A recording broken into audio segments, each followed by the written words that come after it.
You know, do you ever think back to that weird, like, universal childhood rule where making a promise was totally binding unless you had your fingers crossed behind your back? Oh, man, yeah. Yeah. I mean, the ultimate playground loophole. Right. Exactly. It's like you could look a kid dead in the eye, make a solemn vow, and, as long as your index and middle fingers were twisted together out of sight, you were legally in the clear. Right. It's this physical contortion that somehow, at least in the mind of a 7-year-old, just magically nullifies a blood oath. You're completely off the hook. And I mean, we treat it as kid logic today, something we just grow out of. But as I was reading through Jim Turner's notes this week, it really hit me that adults do the exact same thing. Oh, absolutely. We just dress it up in much more sophisticated language, often very spiritual sounding language, Yeah, actually. we find all these creative ways to make commitments without actually committing. So, as we jump into this deep dive, and this is actually our 18th weekly session for the Thursday Night Life group, by the way, we're really looking at adults crossing their fingers. It's such a pervasive issue. And, Jim really captured the weight of it in his notes from Pastor Hayden's sermon this past Sunday. Right, July 19th at the 9 a.m. service. Exactly, over at Compass Bible Church Hill Country. It's the latest part of the Seven Woes of Summer series, and it deals with a really challenging text, which is Matthew chapter 23, verses 16 through 22. And since Jim and Vivian Turner are, getting ready to lead the discussion over at Bob and Barbara Johnson's house this coming Thursday, July 23rd, our mission today is pretty specific. Yeah, we need to get practical with this. Right. We want to move past just the historical trivia of the Pharisees. The goal is to see how this passage fundamentally rewrites the way we, as believers in 2026, handle our words, especially when you consider that God hears, understands, and catalogs every single one of them. To really get to that application, though, we do have to start in the first century, because Jesus was confronting a very specific, elaborate system of deception here. Which they called casuistry. Right. Yes, casuistry, Yeah. which sounds incredibly academic, but it was actually intensely practical. It's basically the process of taking broad, general moral rules and trying to apply them to highly specific, nuanced situations. Because, I mean, a general rule like don't lie doesn't cover every single complex interaction you might have on a Tuesday, right? Precisely. And in theory, casuistry isn't inherently evil. I mean, you need wisdom to apply general laws to specific situations. Sure. But the way the Pharisees and scribes were using it in Jesus's era had become deeply manipulative. They developed these bizarre, hair-splitting distinctions about which oaths were binding and which ones were just, empty words. The framework they built actually seems almost comical when you read it out loud today. Yeah. Like, according to the text, if you swore an oath by the temple itself, that was completely non-binding. It meant absolutely nothing. Right. But if you swore by the gold of the temple, suddenly it was this unbreakable contract. And they did the exact same thing with the altar. Yeah. Swearing by the altar, non-binding. Swearing by the offering, sitting on the altar, totally binding. It sounds absurd to our modern ears. Like, how did they even get there? Well, you have to look at the underlying motive. This system didn't just appear overnight out of pure malice. It actually emerged generations earlier from a misguided but pious fear. Really? A pious fear. Yeah, the Jewish people were terrified of breaking the third commandment, taking the Lord's name in vain. They knew that if you swore an oath by God's name and failed to keep it, you were profaning the holy name. Oh, wow. Okay, so they were trying to protect God's name from human failure. Exactly. So the rabbis started creating substitute oaths. So they started swearing by objects instead of by God. But, like, how does that turn into the temple being non-binding and the gold being binding? That feels like a massive leap. It is a leap. And that is where the pragmatic financial corruption creeps in. Think about how a pledge works in a marketplace. Okay. If someone defaults on a vow or a debt, the creditor needs a tangible asset to claim as collateral, right? Right. They need something they can actually take. Exactly. And you cannot legally or practically confiscate the temple in Jerusalem. You cannot confiscate the sacred altar, but you can certainly seize a physical piece of gold, and you can definitely seize a valuable animal or grain offering. Oh, wow. So they basically reverse engineered their theology to protect their financial assets. You hit the nail on the head. They created this tiered system where the things that could be monetized were the only things that actually mattered in a contract. And that created a devastating dual-level society. On one hand, you have the educated elite, right? The scribes and Pharisees. They know all the legal loopholes. They know exactly which oaths to use to maintain plausible deniability. And on the other hand, You have the unschooled masses, the regular folks who are completely confused. The average person is treating all these grand sweeping oaths by the temple as legitimate, while the elite are using those same oaths to scam them. basically crossing their fingers behind their backs. Exactly. You know, it reminds me so much of modern corporate culture. It's like a massive tech company hiding behind a 200-page terms and conditions document. Oh, that is a perfect analogy. Like on the billboard, they give you this bold, simple promise, your privacy is our top priority, but buried in, paragraph 47, clause B, subsection 4, is the modern casuistry. Right, the fine print. Yeah, the Yeah. fine print that says they actually own all your data and can sell it to third parties, and they aren't legally accountable for anything. They designed a system where they only had to be accountable for what they wanted to be accountable for, all while giving the illusion of total security. That is the exact psychological mechanism at play in Matthew 23. And, it really explains why Jesus responds with such absolute fury here. I mean, he calls them blind guides and hypocrites. He does. Because Jesus isn't just a legal scholar arguing technicalities. He is exposing the spiritual rot at the core of their system. He points out the fundamental fatal flaw in their logic, which is that the greater sanctifies the lesser. Meaning, like, the temple is what makes the gold special in the first place, and the altar is what makes the offering holy. Yes. I mean, a piece of gold is just a piece of metal until it is placed in the temple of God. An animal is just livestock until it's placed on the altar. So you can't separate them. Right. Jesus is saying that swearing by any of it, whether it's direct or indirect, the gold, the temple, the altar, or heaven itself, it ultimately appeals to God's throne and his divine guarantee. Because whoever swears by the temple swears by the God who dwells within it. Exactly. You cannot compartmentalize your life to exclude God from your promises. Theologian John Piper has a really fascinating take on this that Jim actually included in the notes for Thursday. Piper argues that this wasn't just a debate over contract law. No, it was much deeper than that. Yeah, he says the Pharisees were literally teaching people a strategy for evading the truth. Like, they were actively instructing the public on how to make false statements while technically avoiding divine accountability. Which just demonstrates a profound disrespect for divine authority. Piper points out that they were belittling both truth and God by valuing the gold above God himself. Wow. By making the gold binding and the temple non-binding. Right. They were saying the material asset was of higher supreme value than the presence of the Almighty.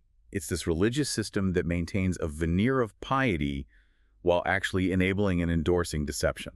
See, I want to push back on this a little bit, though, because as we try to apply this to our Thursday group in 2026, we have to deal with the messy reality of human relationships, right? Of course. Piper takes a very strict, uncompromising line here, but aren't there times where careful framing or, what we call little white lies are just necessary social lubricants? Well, that's the common argument. Right, like if my wife asks how a meal tastes, a meal she spent 2 hours cooking, and it is genuinely terrible, if I give her the absolute unvarnished truth, I crush her feelings and probably end up sleeping on the couch. So I find a polite way to frame it. Is that really the same spiritual rot that Jesus is condemning in the Pharisees? That is the exact tension you all need to explore at Bob and Barbara's house. No. But we really have to be careful, because the social lubricant argument is usually where the descent into the Pharisaical system begins. Okay, how so? According to Piper's reading of Jesus' underlying principle, believers must embody absolute truthfulness across all cultures and situations. The danger with the white lie defense is how quickly we use it to justify self-protection rather than actual empathy. Wait, so you're saying I'm not actually lying to protect my wife's feelings. I'm lying to protect myself from an uncomfortable evening. Often, yes. I mean, when we start justifying small deceptions, we are deciding that our comfort or our polite image is more valuable than the truth. It stings a bit, but I see it. The Pharisees esteemed gold above God, right? Well, we might esteem our social standing or our aversion to conflict above God's demand for integrity. Now, does that mean you deliver the truth with brutal cruelty? No. Okay, good. The New Testament also commands us to speak the truth in love. But empathy never requires us to abandon reality. The moment we employ deception, even politely, we are stepping out of God's design for communication. Man, which is a heavy realization. If every statement we make ultimately appeals to God, and if we can't use these little social loopholes, that means God is a silent, active witness to every single conversation. Yes. And that brings us directly to the first major application point from Pastor Hayden's sermon. We have to live knowing God hears every word. The theological weight of Matthew 23, combined with Matthew chapter 12, verses 36 and 37, is just staggering. Jesus says that on the day of judgment, people will give account for every careless word they speak. Every careless word. Yes. Pastor Hayden emphasized this powerfully. God has a catalog of our words. Every word is recorded. If we truly believe that, it would radically alter the landscape of our daily conversations. Jim's notes actually reference Psalm 19.14 here. Let the words of my mouth and the meditation of my heart be acceptable in your sight. A beautiful verse. Yeah, and the implication is that wordplay, manipulation, and plausible deniability have absolutely no place in a believer's mouth. The rule Pastor Hayden laid out is simple. Words create promises. Right. So the question is, would I be comfortable saying this specific thing in the immediate physical presence of Jesus Christ? And that forces a profound shift in how we view privacy. In our modern culture, we operate under the illusion of the private conversation. Oh, totally. We think what happens in the break room or in the car or in a direct message exists in a vacuum. But this text shatters that illusion. It's like wearing a hot mic 24/7. Exactly. Just think about the visceral feeling of that. Imagine you're at work and a colleague frustrates you. You open up a text thread with a friend and you draft a really passive-aggressive cutting remark about that colleague. We've all been there. Right. Then you think better of it, you delete it, and you write something slightly nicer. We think we got away with the nicer text. But realizing God cataloged the draft, that he heard the muttered frustration in traffic, that is terrifying. It should be sobering, definitely, but it should also act as the ultimate guardrail for our relationships. How do you mean? Recognizing that God is listening isn't just about avoiding a list of bad words or profanity. It's about the integrity of the heart behind the words. If we operated with the awareness of that hot mic, it would instantly filter out the gossip, the subtle digs, the half-truths we use to make ourselves look smarter or more competent. It really requires us to actively refuse subtle deception in our everyday lives. Which transitions perfectly into Pastor Hayden's second point, refuse to employ deception. Right. He pointed to 2 Corinthians chapter 4, verses 1 and 2, where Paul talks about renouncing disgraceful, underhanded ways and refusing to practice cunning. Yes, and this is where the sermon brought up a highly relevant, deeply modern concept that I think is going to resonate with everyone on Thursday night. FOBO. FOBO, the fear of a better option. Yes. This is such a subtle, culturally accepted form of deception, but it is everywhere in 2026. Just think about how often FOBO dictates our communication. Give me an example. Okay, like someone from church asks if you can help them move on a Saturday, or you get an invitation to a dinner party. Instead of giving a clear yes or no, you give a non-committal maybe. Or you say, let me check my schedule and get back to you. When you know perfectly well your schedule is wide open, Right. you're just keeping an exit strategy open in case something more fun or more beneficial to you comes along. What is fascinating about FOBO is how perfectly it mirrors the mechanism of the Pharisees' oaths. Really? How so? Well, the Pharisees swore by the temple to make a statement that sounded pious and binding, while secretly maintaining plausible deniability. Oh. When we use FOBO, we are making a statement that sounds polite and engaging. I'd love to, let me check my calendar, while secretly maintaining our autonomy. Wow. So you aren't fully binding yourself? No, you are keeping your fingers crossed behind your back. You're prioritizing your own options over honoring the person who invited you. Man, Pastor Hayden also called out another major modern loophole alongside FOBO, which is sarcasm. Oh, sarcasm functions as the ultimate safety net for our words. It really does. I mean, you can say something incredibly cutting or deeply true or highly critical, and then you just sit back and gauge the room's reaction. Exactly. If it lands well, you take credit for being witty or insightful. But if it lands poorly, if someone gets offended or calls you out on it, you just hit the eject button. Hey, I was just kidding. Can't you take a joke? Don't take things so seriously. It's a mechanism designed specifically so we don't have to take accountability for the impact of our words. It allows us to wound people without leaving fingerprints. That is such a good way to put it. But Pastor Hayden's standard, which is drawn straight from Jesus' confrontation with the Pharisees, is uncompromising. Say what you mean and mean what you say. Make an open statement of the truth. So when you say something, you must mean it. Yes. And when you mean something, you must say it without hiding behind qualifiers, sarcasm, or non-committal maybes. Which brings us to the antidote to all of this. The cure for the complex deception, the FOBO, the sarcastic safety nets, it is radically simple. And it forms the final point of the sermon and the real core of your application for the life group. Aim for simple honesty. If we look at Matthew chapter 5, verses 33 through 37, and James chapter 5, verse 12, the biblical call is remarkably straightforward. Let your yes be yes and your no be no. And Jesus explicitly says that anything more than this comes from evil. He does. That is incredibly strong language. Anything else is evil. I think we need to unpack the why there. Like, why is it actually evil to say something more than just yes or no? Because as Pastor Hayden rightly pointed out, a simple yes and no remove the need to bind your oath to anything else. Okay, track with me here. When you have to pile on qualifiers, when you say, I swear on my mother's grave, or to be completely honest with you, or I promise to God, you are subtly admitting that your simple word isn't trustworthy on its own. Oh, man. You are operating in a system of manipulation. You are trying to convince someone of your truthfulness, precisely because your basic integrity is in question. In a culture of absolute truthfulness, a yes is an unbreakable bond. The need for elaborate oaths only exists in a world corrupted by lies. That reframes things completely. I mean, if I have to say, to be honest, it implies that usually I'm not. Right. And Pastor Hayden made a vital point here that I really want the group to discuss. He said there are no excuses for personality flaws. This is huge. Yeah, change is a given, and it is a necessary part of our sanctification. You can't just wave away a lifelong habit of sarcasm or a tendency to be non-committal by shrugging and saying, well, that's just how I am. I'm a sarcastic person. That raises a critical discussion point about how we define our personalities versus how we define our character. Yeah. Too often in modern Christian culture, we use personality as a shield to protect sinful communication habits. We rebrand our vices as quirks. Exactly. But sanctification, the process of becoming more like Christ, means our communication must conform to his standard. The goal is open, clean, honest communication. Our personalities must submit to that standard, not the other way around. Okay, but I have to ask for some clarification here because I can easily see this getting weaponized. How so? Well, how do we practice this simple honesty without using it as an excuse to just be brutally blunt? We all know the type, the person who says deeply hurtful, critical things and then defends it by saying, hey, I'm just being honest. Jesus said, let your yes be yes. I'm just a straight shooter. Right. How is that different from the simple honesty Jesus is demanding?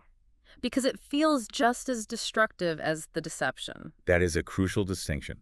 And understanding the mechanism of weaponized honesty is so important.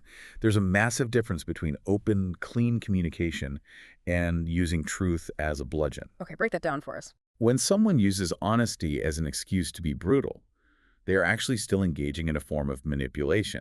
They are prioritizing their own ego, their desire to dominate a conversation, or their need to feel morally superior over the well-being of the listener. I see. They're avoiding the vulnerable, difficult work of communicating truthfully and empathetically. So they are actually hiding behind the truth in the exact same way the Pharisees hid behind the gold of the temple. Exactly. Yeah. Remember the broader context of Scripture. We are commanded to speak the truth in love. Right.